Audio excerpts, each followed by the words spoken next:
Good day, I'm Theodore Henry, and this is your GIS News for Friday, May 26. Farmers affected by the recent heavy rains should start receiving government assistance next week. Minister without portfolio in the Agriculture Ministry, J.C. Hutchinson, made the announcement on Thursday as he toured northern Clarendon farms that were damaged during the rains. He says the impact on the sector has been significant, pointing out that in one area alone, nearly 200 acres of farmland is still underwater and over 100 farmers lost crops and animals. It is one where throughout the island there is an estimate that has been done where the damage is roughly $522 million. And we have got so far $18 million to start, and I say start, to see if we can put back some of the farmers back on their feet.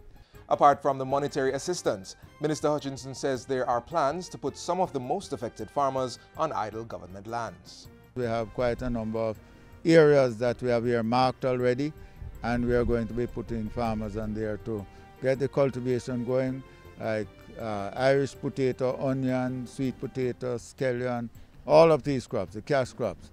We are looking to get farmers on those lands so that we don't have to import anything at all. In the meantime, he is making an appeal to farmers to avoid farming in highly vulnerable areas such as along river banks. Jamaica is being acknowledged for improving the climate to foster successful public-private partnerships, PPPs.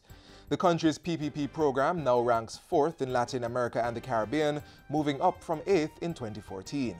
The announcement comes from the Economist Intelligence Unit and the Inter-American Development Bank.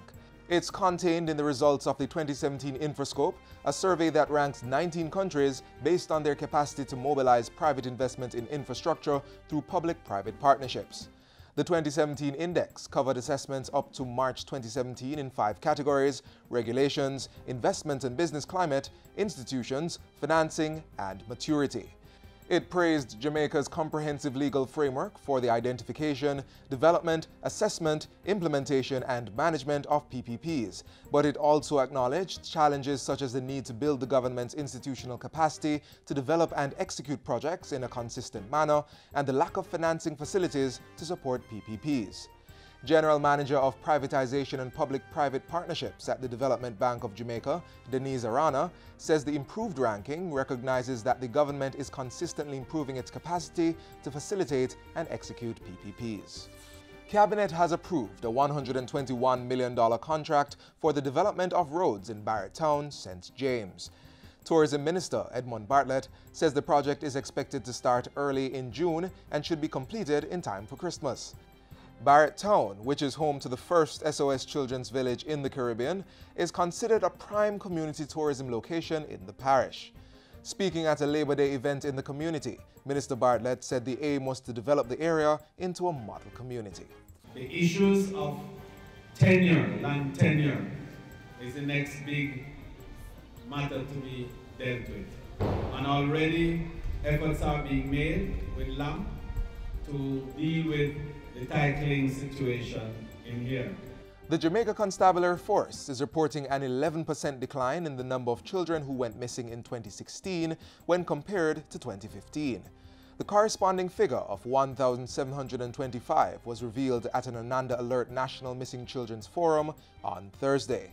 Other data from the forum also revealed a total of 15,524 reports of missing children between 2009 and 2016, 78% of them being girls and 22% boys. 90% of the children reported missing for that period were returned home. To aid in the search and rescue operations, Minister of State with Responsibility for Youth, Floyd Green, says approximately 500 volunteers were trained last year. They also received instruction in first aid techniques. The Ananda Alert Secretariat, meanwhile, says it will be widening its data collecting approach to provide a more comprehensive profile of children who go missing and the main reasons they give. And finally, scores of high school students will receive training this summer to access entry-level positions in the business process outsourcing BPO sector.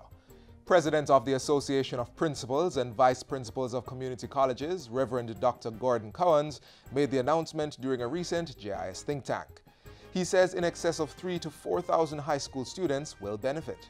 The training of the trainers is going on as we speak, but this will be during the summer, and high schools through the high school system managed by the Ministry of Education will ensure that youngsters have an opportunity and know that this is a real live opportunity for this summer. The program will run for about 6 weeks in each case, and the students will be prepared then for entry-level BPO opportunities.